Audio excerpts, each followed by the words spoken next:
All right, it's time for some more win and in magic. I'll send it on over to Marshall and Paul. Yeah, thank you, Maria. You know, you hire a math PhD to be on the desk, and he just says coin flip. Anybody can win. Who knows? Right. Get him, Marshall. Pick a side. But sometimes Pick it a is side. 50-50, right? It's just poor Frank. That's exactly how it is. And that's what we have here. And that's kind of the most beautiful thing, because we are in the penultimate round here. And what that means is these are win and ins. This next match you're going to see is a win and in for top 8. It's clean. The player who picks up this victory is going to find themselves in the top 8. The player who does not is going to be in that unenviable position of having to win and then kind of see how things break down, tiebreaker-wise, etc.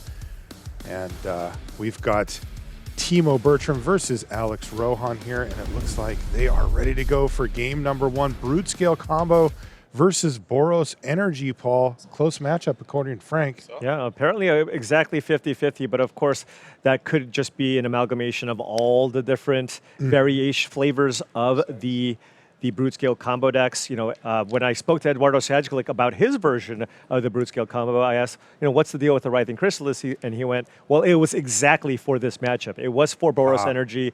It just does such a good job of just buying you enough time to kind of find your combo. It's really hard to attack through the Chrysalis. And, well, Alex Rohan doesn't have that. He has 4 copies of Sowing Mycospawn, which is a more powerful card, but more, you know, something that's better in more of the mid-range matchups. That could be the deciding factor. You never know. You see Ancient Stirrings there from Rohan. And he's just going to pass the turn back over to Timo. Both players on 7 cards to open, so a fair fight here. Yeah, it looks like a turn 1 Ocelot Pride here from Timo. The classic. Right, but Alex does have an Eldrazi Temple here, so if he would like, can certainly just start things off by running out a turn 2 Glaring Fleshraker, which would be big enough to get in front of this Ocelot Pride. However, Timo does, of course, have one of the 2 copies of Solitude in his main deck in hand. Yeah, that is also the only Glaring Fleshraker in the list. Right. Some of them run more, but this one just has the one of, and then tries to go bigger. Right. You can also just cast Kozilek's Command for 1, right? Because you have the Eldrazi Temple, and Kozilek's Command, of course, being an Eldrazi spell, and that might be the safer line. Of course, Command scales better into the late game, so if you hold on to it, you can maybe extract a little more value here. So let's see what Alex decides to do.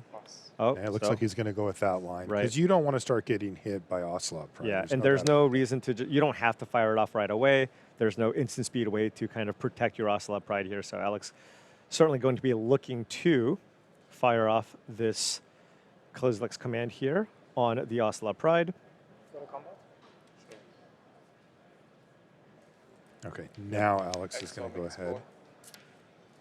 And then what else? He's going to make himself a... He can scry 1, draw a card, or make a spawn here. I think maybe spawn? Yeah, having access to that mana and making sure you don't fall behind certainly makes a lot of sense here. Yeah. He has plenty of action in hand. And decides to go with the spawn here. Doesn't quite have the combo online, but has access to a lot of mana here.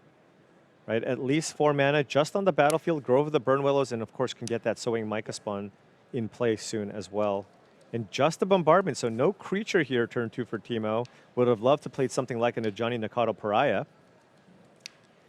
His hand looks pretty expensive. He's got triple Ranger Captain of Eos. And he doesn't have a land, right? So wow. And he needs to specifically find a white source here to even be able to cast those Ranger Captain of Eoses. So this is not one of those super explosive draws that you're really terrified of if you're the Brute Scale combo deck. I feel like Alex has a lot of time here to kind of set up and find his combo, whether it's just trying to go off with Blade of the Blood Chief or just eventually, you know, getting enough mana in play to be able to just hard cast in Emrakul the Promised End.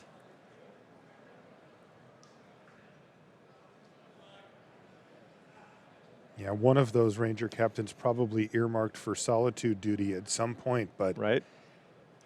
Timo is going to need to find a white source to be able to start unlocking that card advantage engine of cast Ranger Captain, go get a thing, do it again, do it again. All right, looks like Sowing Mycospawn is going to be the play here. 4 mana for an Eldrazi spell. There you go. That'll allow Alex to go search up a land. Right, so you can go fetch out another copy of Eldrazi Temple. Really just get all that mana flowing. He already has a red source in hand in Grove of the Burnwillows, which is going to be very important if he ever finds a copy of Unholy Heat. 3 copies of that in the main. And still hasn't played a land for turn, and has that Grove of the Burnwillows. We're going to see him go for the Rumble then? Could go for the Rumble or just run out a Glaring Fleshraker, right? Just kind of put an Maximum extra mana. creature on the battlefield, yeah. I mean, if he does, it's a pretty nice turn. He's right? going to go for The Rumble. the Rumble instead, but let's see what he finds. Cavern doesn't do anything. Okay, just going to take the Myca Spawn here. Double Eldrazi Temple, so now you can start kicking the Myca Spawn. So if Timo doesn't find a land here, boy. we're just going to destroy that Sacred Foundry, and Timo's just not going to be able to get into this game. Yeah, if you kick the Sowing Myco Spawn for an additional 1 and a colorless, and I mean colorless, you can exile a land. Right, it just Like straight up that's kills a land. It just eats a land, and eating the Sacred Foundry here would be huge. Yeah, I don't know. Timo, Particularly with no white source, and double particularly with no mana at all from Timo. We haven't seen yet, but right. What does Timo have here? It doesn't look like it's a land, here it right? is. Oh, it does. Oh, it is a land. Okay. plains. Oh, that's kind of perfect, actually. Yeah, yeah. Because now, even if Alex runs out that Sowing Myca Spawn to kill the Sacred Foundry, well, you're not just completely out of it, right? You can always just draw more planes, and of course, you can use the Ranger Captain of Eos to get some a nice 1-drop that you can just play on the following turn. Yep. Okay, there's a Ranger Captain. So Yeah, there's Now, what is the 1-drop of choice here for him? plenty of good options here. Guide of Souls of would probably be Souls, the certainly because there.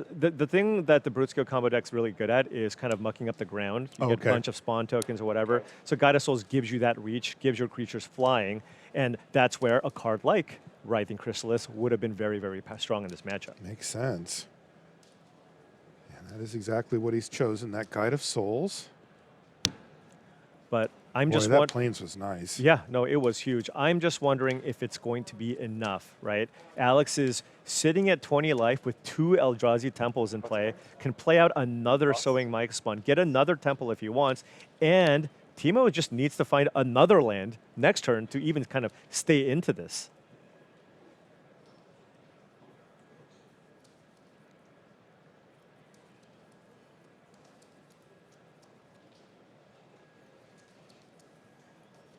Yeah, 6 looks mana like here. Alex is going to go for the Right. kicker cost here.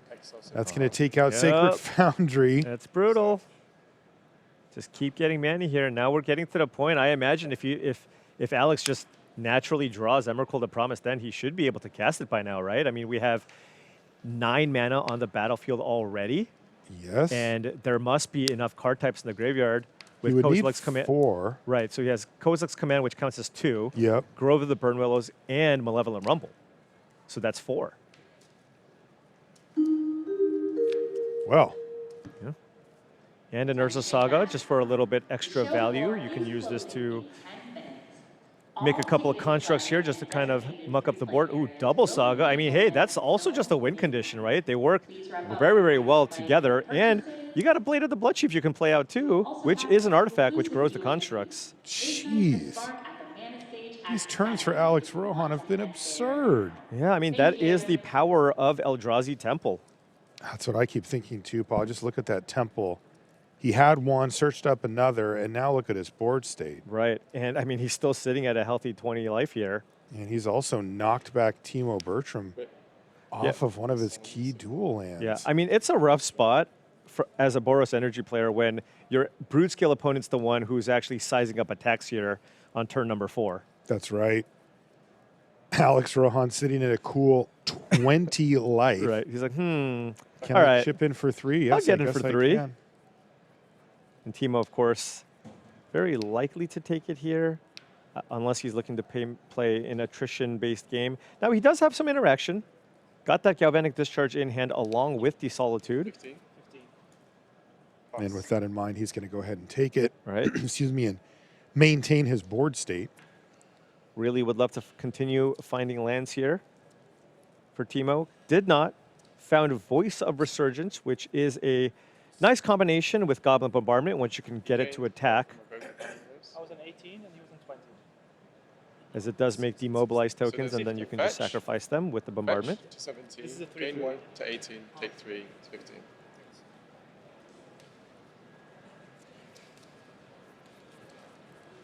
Yeah, truly tough spot here for Timo.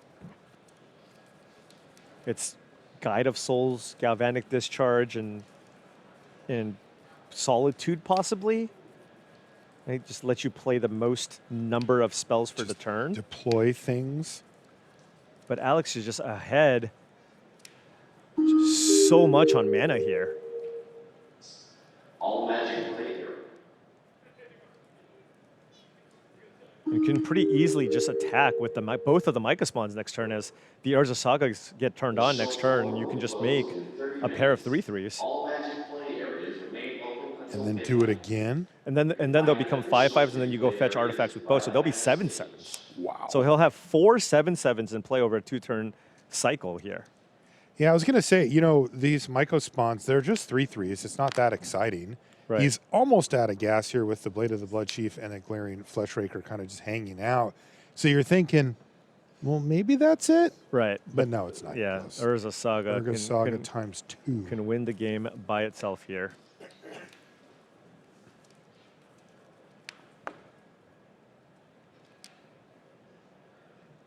Just a Verdant Catacombs here, so another mana source here.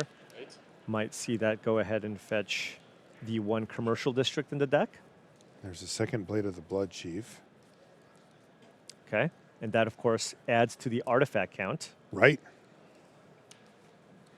Yeah, as long as he's got enough mana to just Right. double activate So and right, then untap and do it again. would have to sack a spawn here if he was interested in activating both of the Urza Sagas. So I guess he's just going to do. Do 1, it looks like.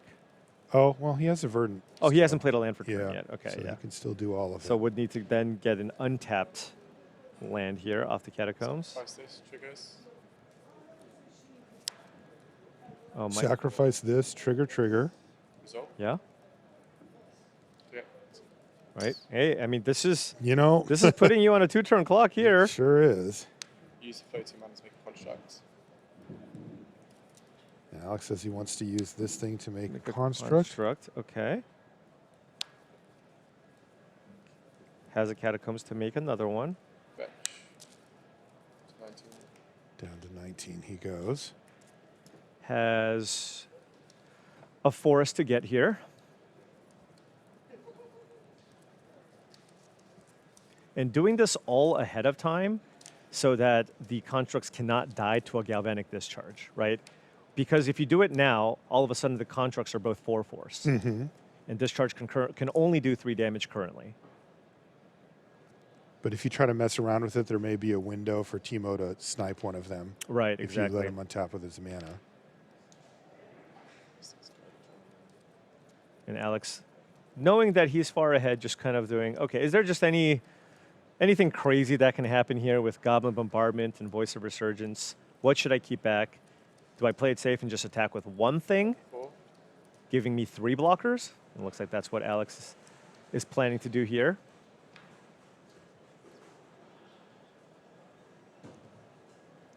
And no great blocks here for Timo. That Micah spawn is Tap up for 4. Yeah. You know, the funny part, Paul, watching this play out from Alex's perspective, it's very, high-powered mid-range, we'll call it. Right. Right? Sowing Myco spawns and stuff like that. It's a combo deck. Yeah. Like, we haven't seen it, Right. but this is a straight-up combo deck as well. Yeah. This is a heck of a fallback for your game plan when your combo doesn't come together. 11. Right. Yeah, in my eyes, the backup plan is getting Emrakul in play. But hey, I mean, Yeah. you can obviously just turn your Sowing Micah spawn sideways here and make a bunch of constructs. Exactly. 3 4/4s on the battlefield here. Timo already down to 11. Does find mana source number 3, but is it too little too late? Feels like it. Yeah. I mean, Timo is struggling just to get this board state under control, let alone actually start to push his own game plan forward Remember, he's supposed to be the aggressor here. Right. Alex has Absolutely. taken 1 damage, and it was voluntary. It was off of his own verdant catacomb. Right.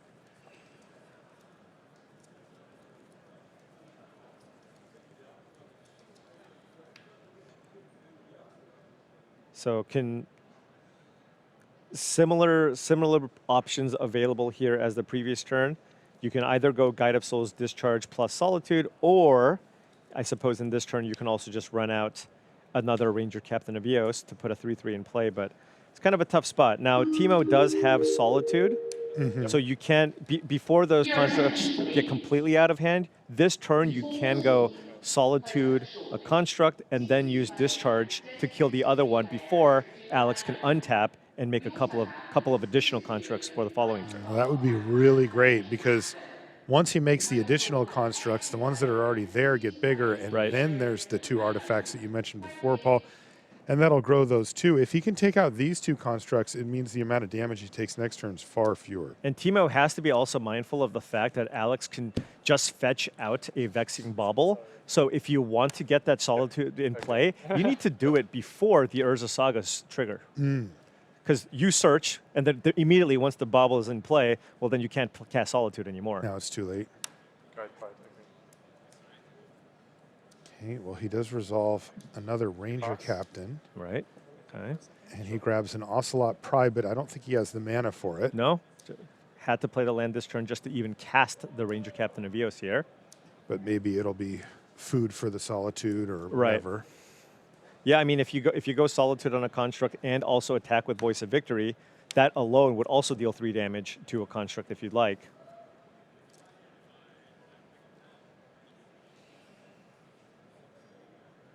And of course, you can also sack the Solitude to deal an extra point of damage as well.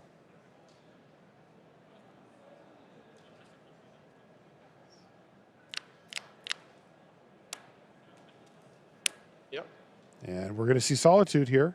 Okay. Oh, but he's actually taken out a Soin Maiko spawn. Okay, exiling that, 4. gaining a bunch of life, 23. gaining 4, and then of course you can sacrifice this, going So to I the go to face. 22, and I get a trigger here. Okay. So now those are 4/4 constructs. Can't attack then. So yeah, I mean, this is just going to be a tough spot here. Yeah. Timo is just going to have to do some chump blocking here cards. because those constructs are going to be gigantic.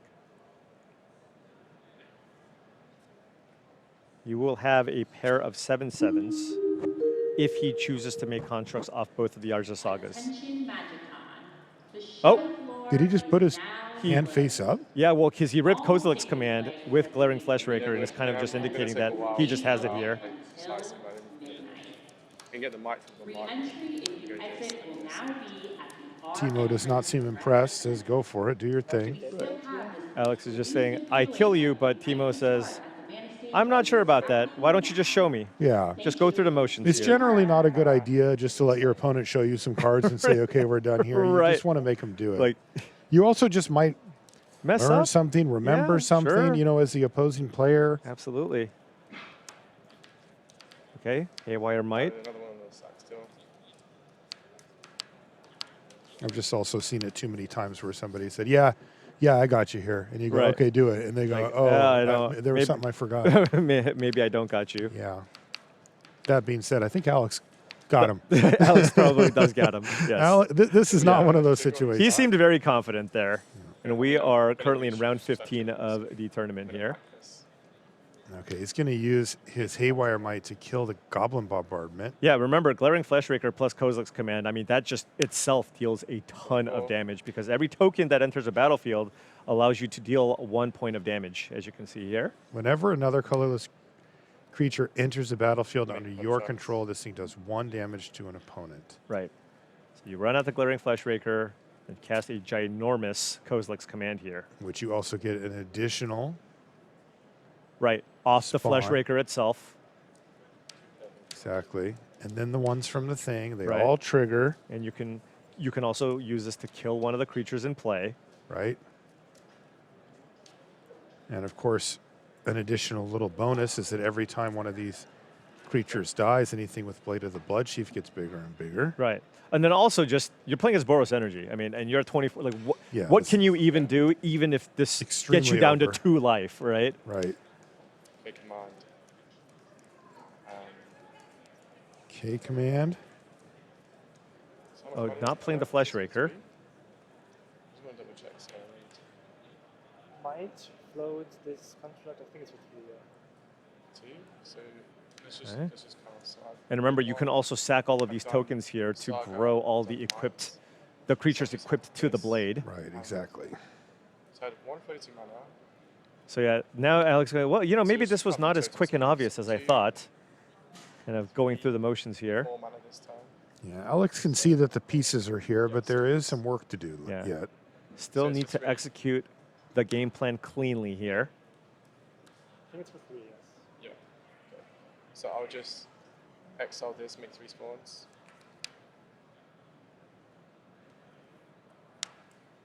And how many spawns did he make here? 3. Okay. This is a 5. So now he's going to lose both of his ranger captains. So it's not technically lethal here, right? It's just clock is the concern that I have. Which Yeah. is He has to block both of those creatures with the blade on them, and then he'll take whatever damage this construct is. 6 damage? sure. Yeah. 1. So he'll have no board and is facing all of that. That's right. So Alex didn't says, quite have lethal "Sure." immediately, but effectively has Timo dead here. 4. Yeah, there's no coming back now for Timo Yeah. Bertram here, at least in this game. This is game 1. Found And if you're just joining us, you are tuning in for a winning in with Alex Rohan, having picked up the first game. And he's now 1 game away from a top 8 here. Yeah. And that was a big win to pick up there. You got to truly see the power of Eldrazi Temple in action there. Just being able to cheat out that much mana just makes you just play out those Eldrazi 1 turn ahead of time. And then at that point, I mean, the Boros Energy deck is kind of a fair deck. It's playing the format's best 1 and 2 mana creatures. Right. But if you're able to kind of kickstart your hands and play a 3-drop on turn number 2 or a 4-drop on turn number 3, well, you're easily able to keep up. We see Ragavan here to kick things off for Timo, and it's going to connect. Okay. Wow, and take that card you were just talking about at Right. Temple. And then gets a treasure here. Gets it out of here. That's kind of interesting. Yeah, and does have an Ajani here as well. So great start here. No interaction. Now remember, in the previous game, he fired off a Kozilek's command, right? So it was a turn 2 kill your 1-drop and a ramp myself too. That's right.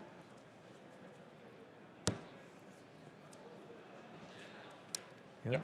Oh, and And there's Goblin Bombardment. Didn't look too good last game. Right. Could do better this time as well, but another pair of Ragavans in hand here for Bertram means he's a little Ragavan flooded. right. Had another temple in hand here. So Thief of Existence being cast here to eat the Goblin Bombardment. Timo was trying to set this up Wow. where he played the Bombardment first because it's harder to kill that card, right? And then follow that up with an Ajani, sacrifice your cat and flip it. But now he doesn't have that as an option.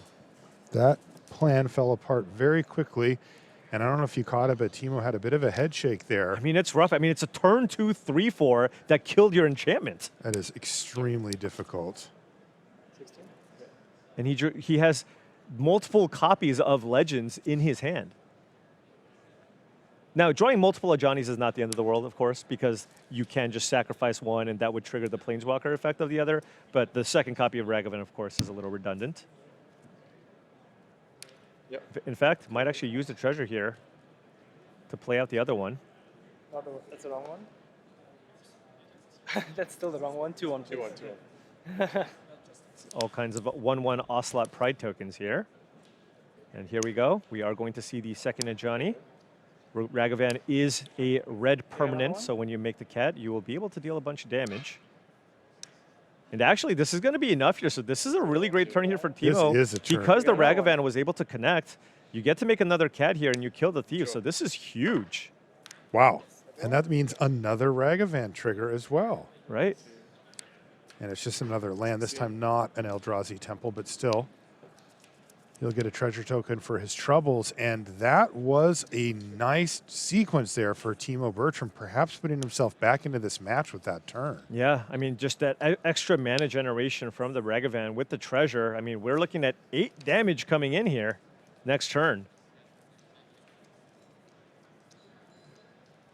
Alex does have a Kozilek's command here, so he could perhaps run that out, kill a creature, make a couple of tokens, maybe look to chump block, but it's not nearly as strong as it was in the previous games here. Has the brute scale, but doesn't have the sword. Yeah, if you're sitting in Alex's seat, you have to wonder how that game fell apart underneath you. He had the Right. perfect answer there on turn 2. Yeah, with the temple, but Stabilize your board and take off a key permanent, and all of a sudden, his plan seems to have fallen apart thanks to the double Ajani. Really cool interaction there. yeah, and all turbocharged by the Ragavan.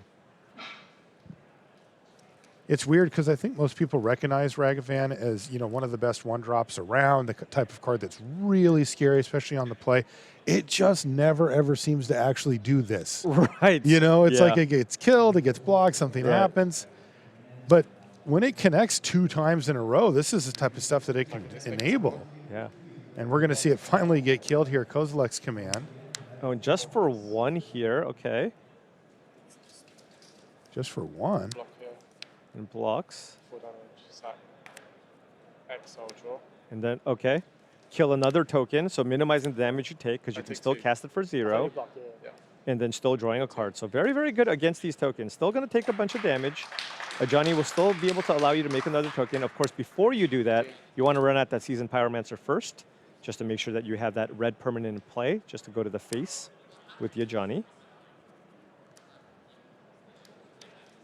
But great turn from Alex, being able to kill 2 things, draw some cards. Still has a lot of work to do. Yeah, looks like he wants to get this Ragavan on the battlefield, and now he's going to go for Seasoned Pyromancer. That'll kind of empty out the Marsh Flats from his hand, but give him 2 fresh cards. Yeah, and 1 token here.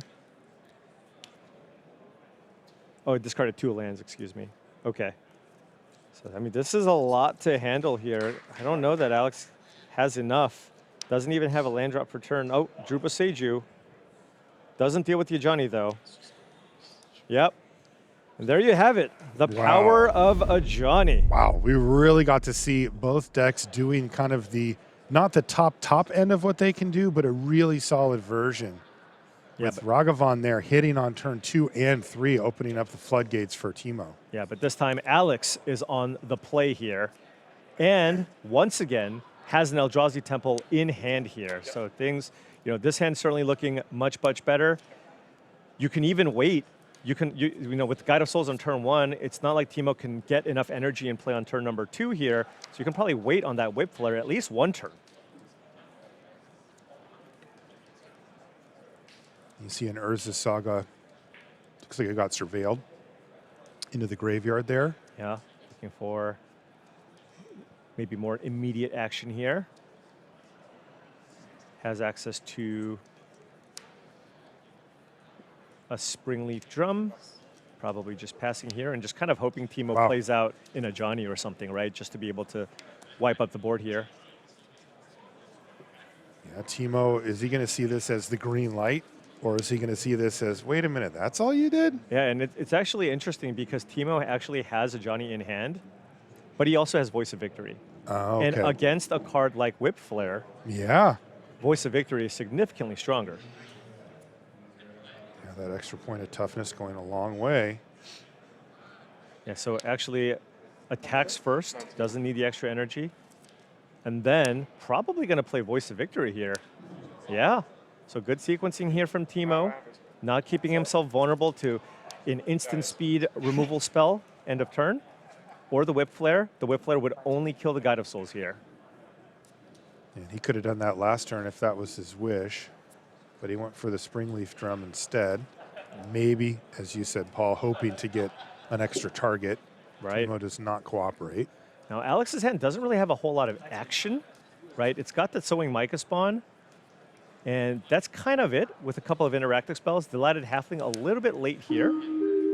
Not interested in playing that out, of course, before you play out that Whip Flare. Your attention, please. Magic. We'll have to see how Alex wants to proceed here. He's going to go Whip Flare Unholy Heat to Okay. just completely wipe up the board. And that would leave him with no more interaction. He's going to go get a Stomping Ground here.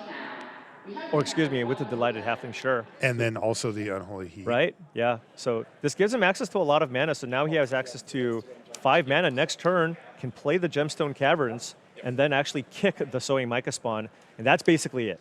Sometimes you're hoping to get a lot out of a Whip Flare, and sometimes, you know, it's that and an Unholy Heat for a 2-for-2, and you just move on with your game. Right. 2 cards. And Timo here finds a Witch Enchanter. Probably going to just run that out here. Can go Guide of Souls plus a Johnny to kind of rebuild his board. If he wants to maybe try to prevent Alex from getting to 6 mana to kick a Sowing Mica Spawn, I suppose he could consider, you know, casting Wear Tear on the Springleaf Drum and just getting the Guide of Souls in play. 16, so, yeah. There's the Guide of Souls. Nope, just goes for the Ajani here. I And see a Johnny. yep, goes up to 3 energy here. So Alex will be able to kick out a Sowing Mica Spawn next turn. Cards. 2 cards. But isn't he behind enough Oh, on excuse me, board? killing the drum wouldn't have even mattered, of course, because we got the Delighted Halfling here. And that is a great draw. I mean, Alex had no action left outside of the Mica Spawn and finds Kozilek's Command Oh! off the top here. So that is huge. Now you can kill a creature if you like, and then just look at a bunch of cards or generate a bunch of spawn tokens. And it looks like we're going for the Sowing Mica Spawn here first, killing the Arena of Glory. Likely getting another temple. Or if you want more action, of course, you can also just go get an Urza Saga. Sure. Oh, boy. Alex Okay. Rohan looking Yeah. like he's moving his game plan forward pretty strongly. A lot of game to go. Both players at 18 life here in game 3, but The temple is nice because it still gives you the option, if you need, to play a Kozilek's Command for 1. Especially if Timo chooses to give one of his creatures flying. Nice.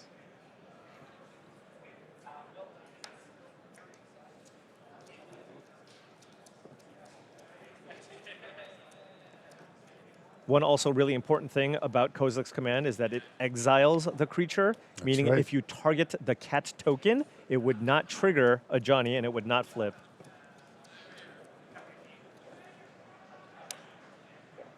replacement land there for Right? Bertram. Yeah, and Bertram kind of out of action too, right? This is kind of it for him. He's got the Ajani, the Guide of Souls. He 18, can give please. something flying. Oftentimes, you see 15. people give the Guide of Souls flying. You don't want to necessarily give the cat token flying and then have that get Kozilek's coming. commanded, Right. and then you just kind of Same, have that's nothing. what I'm asking. But we'll see. We I just took, asked I, Latte took, to I took 3 from this last turn. Yeah. Sorry, not clear enough. Yeah. Now Turtles. Timo can respond though. He does have a Galvanic Discharge. So if Alex's plan is to go for the Kozilek's Command on a token, Timo can then respond by killing his own token with the Yeah. Galvanic Discharge, which would then allow him to flip the Ajani. But just going for the Mica Spawn kill here instead. What's the combat? Sure. Floating a mana, but not doing anything. All right. And here And I- comes the team. Yeah, and I wonder if Alex just takes the damage here, because if you get to untap, you get to cast a gigantic Kozilek's Command That's next turn. right. Yeah. It's just too tempting. I Right. mean, he has a little bit of life You just total get to play infinite with. blockers. Right. You just have to kill the one flyer. You get to look at a bunch of cards if that's the direction you want to go. Oh, what is this? He's tapping his mana quickly. Is he going for the big Kozilek's command It right looks now? like it here. I mean, this is 9 mana 2, 3, 4, 5, 6. Kozilek's command. for 7. So Yes, 6. Yeah, 6. I got it. X equals 6. Oh, excuse me. That's not an Eldrazi Temple. They look very similar. That is a Gemstone Cavern.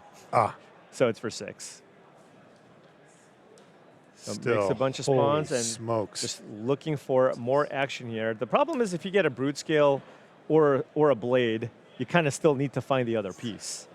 So if anything, you want to chain this and find another Kozilek's Command or something along those lines. So not the most exciting hit here. Does have access to that Unholy Heat, though, that you can play with the Springleaf Drum in play. And are we at Delirium? It looks like it, right? We got a sorcery, a land, a creature. Yeah, yeah. we're totally there. So we can just Yeah, I'll do that. utilize the Unholy Heat to just kill the Guide of Souls if you wanted. That's the only thing that can actually get through for damage. Pass. Alex almost changing his mind there about which card to grab, but he decided to stick with his original choice.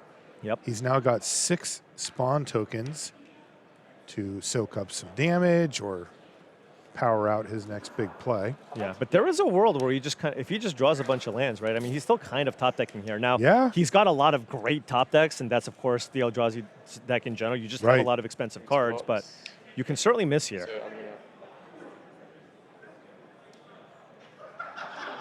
Chump blocking the 2/1 here, and yep, killing the Guide of I have Souls would be my 5 guess. 6 card types. Yeah. I'm gonna hit this. And there's the Only need Unholy 4, Heat. but 6 works too. Yes. Bridge damage. That's only Take 1 to damage that. coming through. So what did he take? 2? I think he took 1 from One? the Ajani. 1 from the Ajani. Because he blocked the 2/1 with the token here. Yeah, cashed in All right. 1 token for 2 life. Does he have another Kozilek's command? in Well, hand? that's what the graphic says. Oh, wow. He must have drawn one on that previous turn because Yeah. he kept an Unholy Heat off of the first one. Oh, geez. Yeah, this is...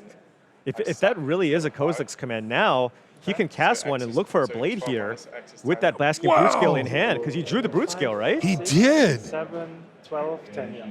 And then he'll have plenty of mana to do all the things. So make 10 tokens and look at 10 cards? Can he Needs a find blade. the blade? Not yet. No. But hey, Kozilek's command, you just get Yep. redraws. That's an Emrakul there as There's well. an Emrakul and no blade. Right. So does he want to redraw, or can he get an Emrakul down maybe next turn? Might be able to just play it now. He He said could. he had 6 card types in graveyard, and oh no, he doesn't have because he's going to make a bunch of spawn this turn. He's going to make what, 10? 10 spawn, and Yeah, you so get he the could cost reduction definitely from the cast card it types in now. the graveyard. Once. 10 of them, right? Yeah, Yeah. it was 10. What did he keep? Draw. Emrakul? I mean, Emrakul would mean that. He's counting up the Yeah. delirium. Okay, That it's- is not good news for Timo. I'm going to say that it was Emrakul, Yes. Marshall. We're going to go with Emrakul here.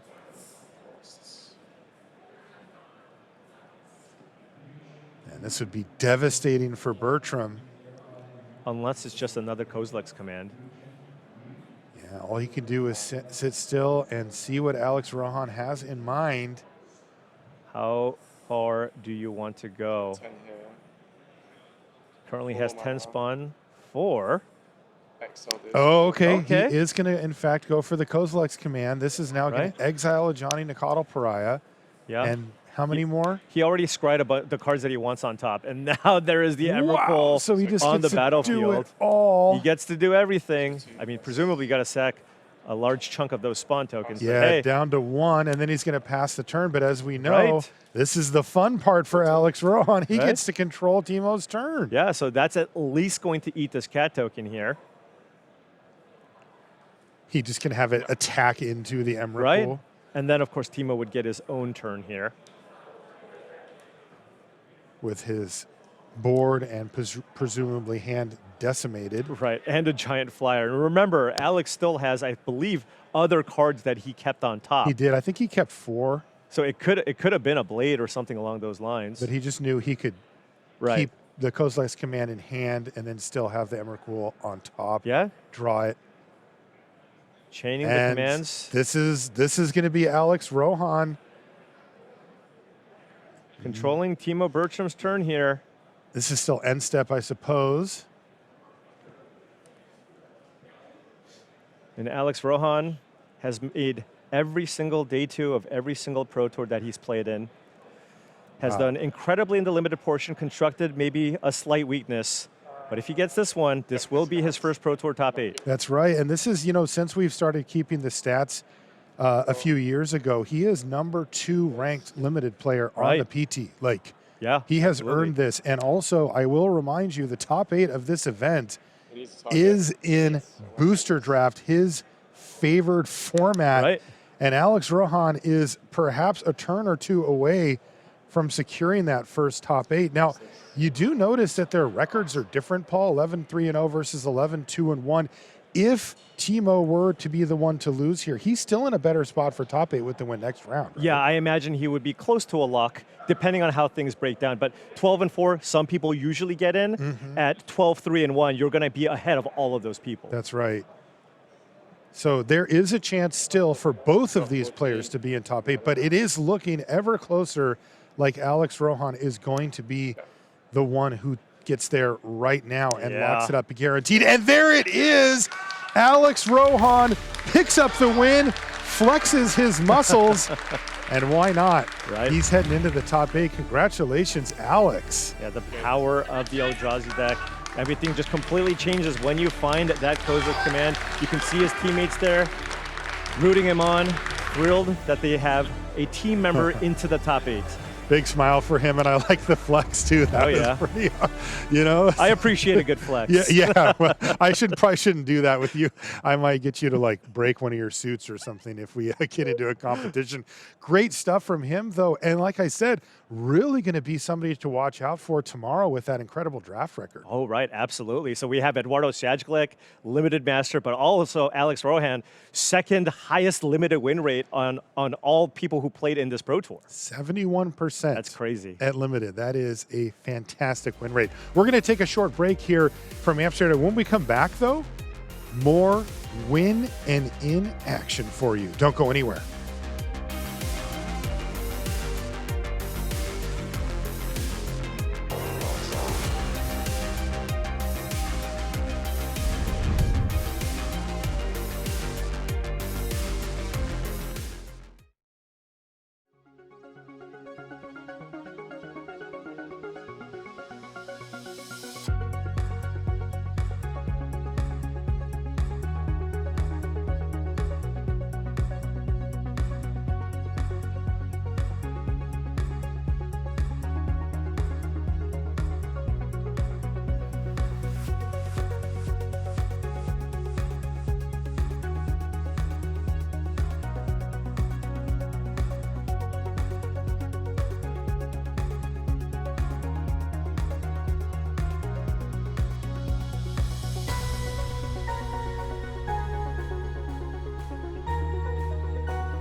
And welcome back to coverage here of Pro Tour Marvel Superheroes. We are in Amsterdam in the Netherlands.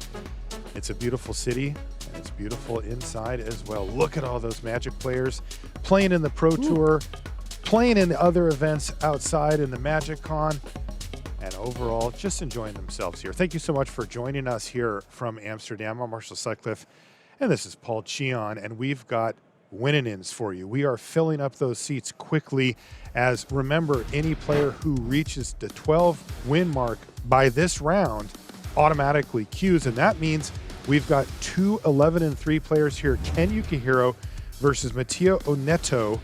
Oneto on Boros Energy and Ken Yukuhiro on Eldrazi Ramp. Ken has had a bit of a bumpy ride this particular round. We are joining in game number 3, and he mulliganed to 5, both games 1 and 2, though he was able to win one of them. So is that a good sign?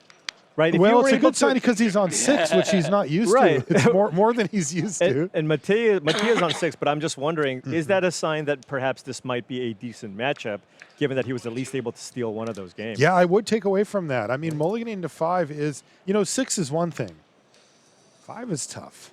I did get a glimpse of an Ugin's Labyrinth, but does not run that out.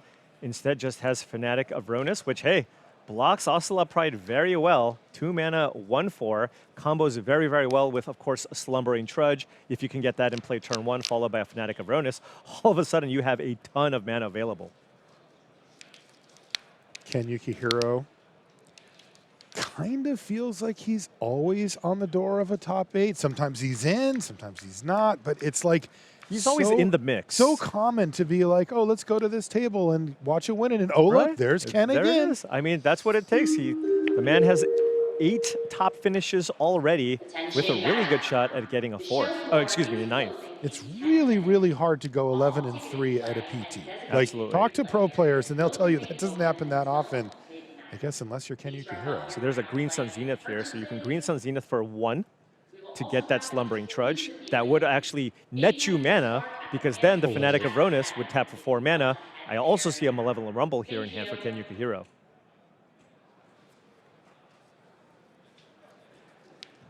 Let's see if that's the plan here for Ken.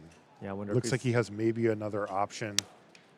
does he have a 7 drop? Oh, okay, he's got He a did. 13 drop. He did, yeah. Oh, and goes for the Disruption here instead. Thought Not Seer there for Ken Yukuhiro. Yeah, probably just taking Thraben Charm, as that is the way to kill Thought Not Seer here.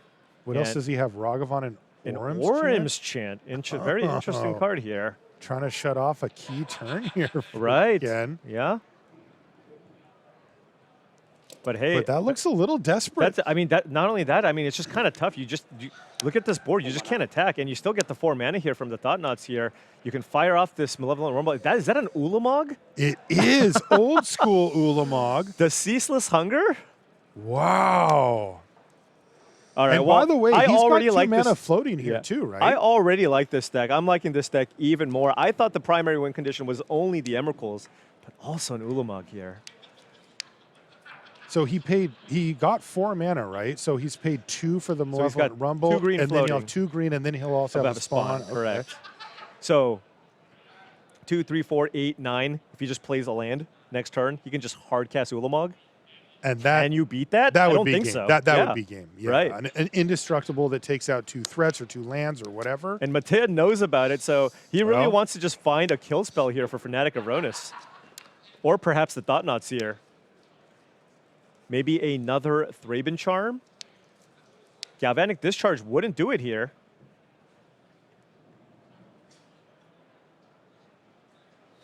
Wow. This is turn 3, by the way. Yeah, no kidding. Turn 3, Thought Knot Seer plus Malevolent Rumble. And that was with no 1 mana play from Ken, I don't believe so. right? It was No. turn 2 Fanatic and then this. Right. Well, that's the power of the Ugin's Labyrinth, right? You get to play 4 Eldrazi Temples and 4 Ugin's Labyrinth. All right, looks like it's going to be Ragavan dashed, Oh my gosh, you know what Mattia might need to do here? or is it just Ragavan and that was a Elegant Surveil Parlor? land, yeah. I think he might just have to go, hey, upkeep Orim's Chant you. yeah, Just, yeah. So I mean, it's like you said, it's kind of a desperation thing here. I mean, you're Doesn't really change burning anything. cards out of your Right, hand. you have nothing. Right. Ken has bigger creatures in play and is going to hard cast an Ulamog next turn. This is very much looking like Ken securing a top 8 seed and putting Mattia into that next round where he's going to have to play and then hope. That would make it 9 top finishes for Ken Yukuhiro, getting to very close to that elite 10 top Totally. finish club, which And is, he's got the right, PT champ of status. course, has an incredible resume. But I did see, I think that might have been the second Thraben Charm in Oneto's hand there.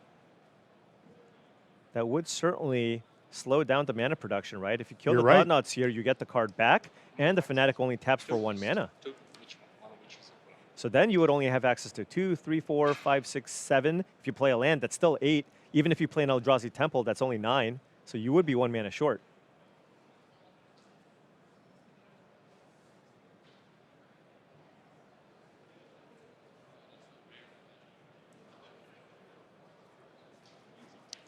Most lists play exactly 2 copies, although Mattia's list also has a third, so a few more answers.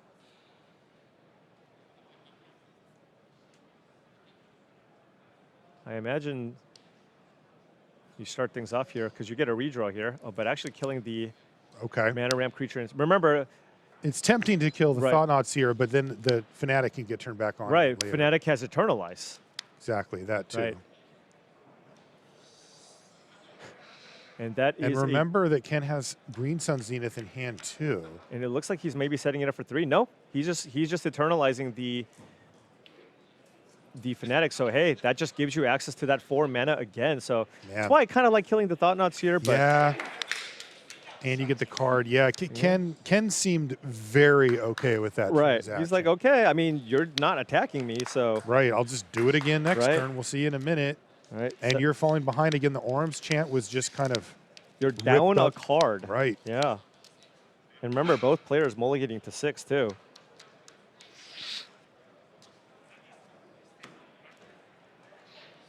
Yeah, moments like this when you have no action left, this is where a card, you know, if it was the last Pro Tour, a card like Flage could certainly do some work, but that is no longer an option. So the Boros Energy decks are far more aggressive than they used to be, and much worse at grinding into the late game. That's right. They just look, like a more typical low to the ground red-white aggro deck rather than having a little more of those wrinkles that it had before. All right, and here it is. Is This it is 10 mana. is it Ulamog It is o'clock? Ulamog o'clock. Who's hungry? There's Ulamog, the ceaseless hunger, and that's going to do it. Ken Yukuhiro locks up another top ace. I never would have guessed that there would be a deck that can hard cast Ulamog without Urza lands, right? No Tron lands. Just doing it the good old-fashioned way, well, with the Urza's Labyrinth and Eldrazi Crazy. Temples. Top finish number 9 here for Ken Yukuhiro. Wow. Another one for Yeah. Ken. He says, I did it. I got another through. All right, we've got yet another winning in here. Again, both players on an 11-3 record. This is Yuya Hosokawa versus Lorenzo Gruppi. We've got a game 3 coming in here as well. Both of these players started this game off with 7 cards in hand after they split the first 2 games. And oh boy, Oh, come on now. We're coming What are in- you doing to me? we're coming into a board state here. All right, well, I think Yuya Hosokawa made a lot of fans with this absurd Jund Cosmogoyf deck, winning some incredible matches here. We already see a ton of cards here exiled, so a Cosmogoyf would be absolutely gigantic, but it's, Lorenzo hasn't died yet, and it has a bunch of mana in play. That's good news for Lorenzo. Right. And Yuya is down to 11 here. If you can, I wonder if he already has it. Perhaps he's waiting for Cosmogoyf plus Stud in the same turn, given that Kozilek's command would be a clean answer. And this is a Malevolent Rumble. Lorenzo's on Brood Scale combo. Yeah, and this is generally a matchup that I think would favor the Jund Cosmogoyf deck because there's probably not that much interaction that the I'm Brute at Scale 17. combo deck can have Yeah. to break apart the Cosmogoyf nonsense here. Is that the exiled cards count there from Yuya? 25? Is that 25? 17 maybe? So why is there a 2 and a 5? I think it's a 12 and a 5 there. Right? Oh, You yeah, see that I glare? couldn't see Yeah, that one. Okay. yeah. And Lorenzo is, of course, at 17. So Cosmogoyf plus Stud would be enough. Lethality? Lorenzo getting a land here, and it looks like some kind of hand disruption spell has been cast because Lorenzo's playing with his hand face up here. All right, Yuya, what do you got? What do you got for us, Yuya? There's the third land. Does he have it all? I have no idea. Lorenzo has to just sit here and hope. Okay. No, he's got the turn pass back All to right, him. he passes, but no pressure just yet. Floating a mana here, now searching out something with the Urza Saga. Yeah. Is there anything he can get to? Yeah, I mean, this is a sideboarded game here too, so got to think about this. I mean, The thing is, a lot of these disruptive elements don't really stop a giant Cosmogoyf that cares about exiled cards. Yeah, what are you going to do? Exile the cards? Like the graveyard, exactly. It's Grafdigger's Cage, Soul Guy Lantern. None of those cards will really do anything here. Perhaps just going for the Blade of the Blood Chief if you have a Brute Scale, but trying to make out what's in the hand here as well.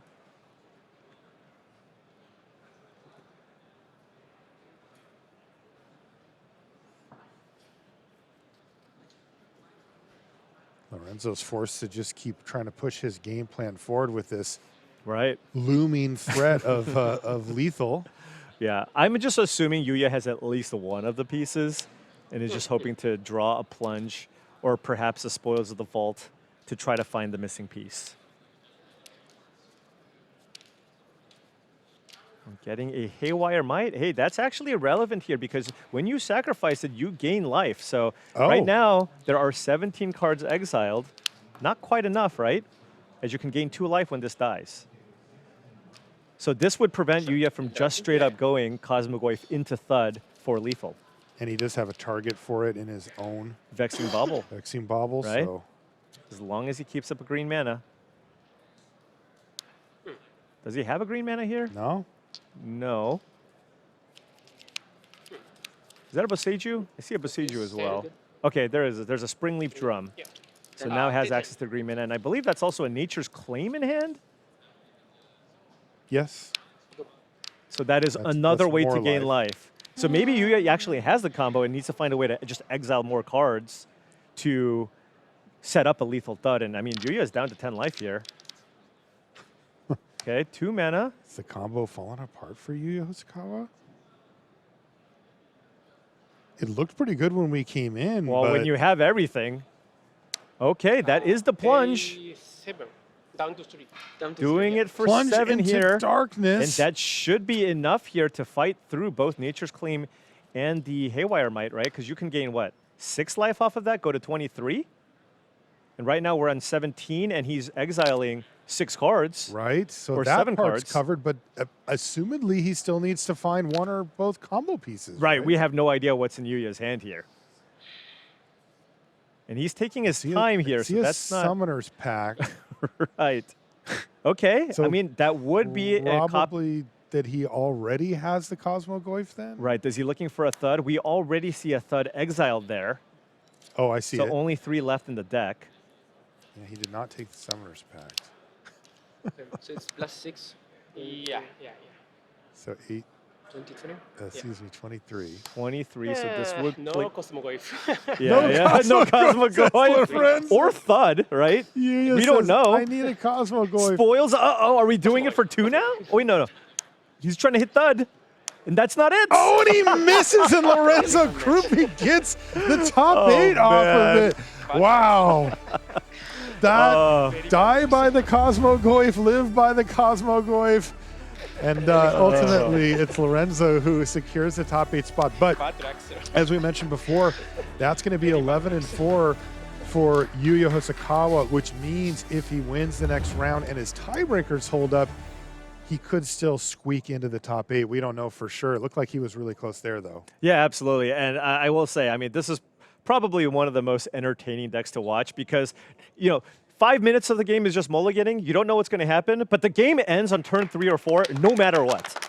Look at Lorenzo. He's like, yeah, I guess I made it. He missed. Yeah. He missed and I won. He saw like half his deck and took a bunch of damage from his own cards, and I somehow made it in. Wow, what a victory there for Lorenzo Gruppi.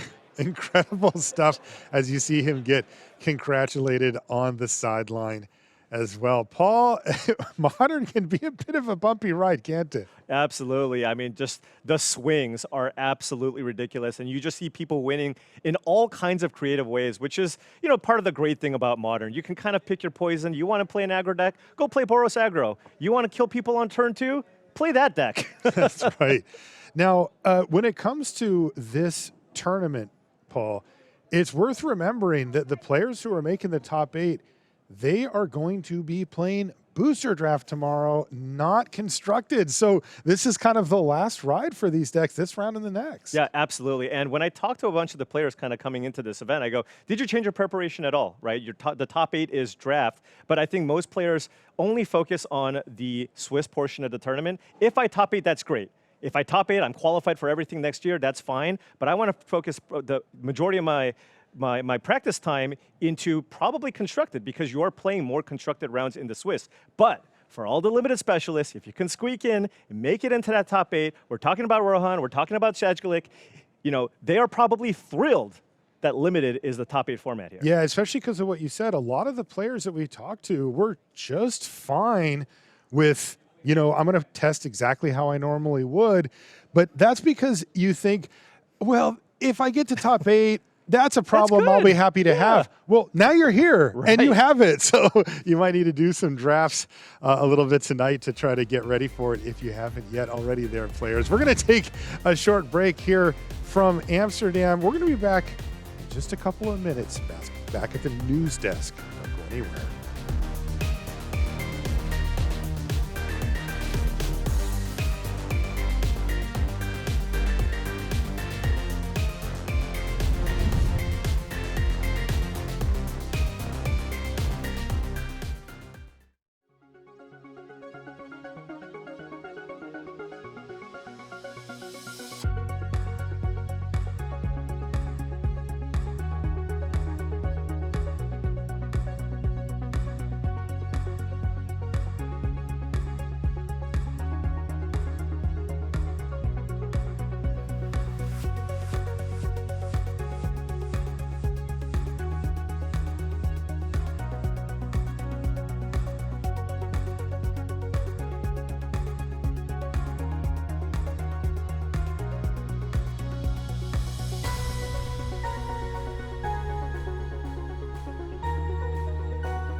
See you at MagicCon Atlanta, November 13th through the 15th. Gather for the final MagicCon of 2026. We hope to see you there. Badges are on sale now, and you can get yours today at mcatlanta.mtgfestivals.com. Woohoo! It is time for the final round of Swiss here at Pro Tour Magic the Gathering Marvel Superheroes live from Amsterdam here in the Netherlands. We started the day with 220 players. By the time we're finished, very, very soon, we only have 8 remaining standing, 17,000 people joining us here in the Convention Center for the MagicCon as well. So a very exciting weekend, but it does not get any more exciting than this as we get down to our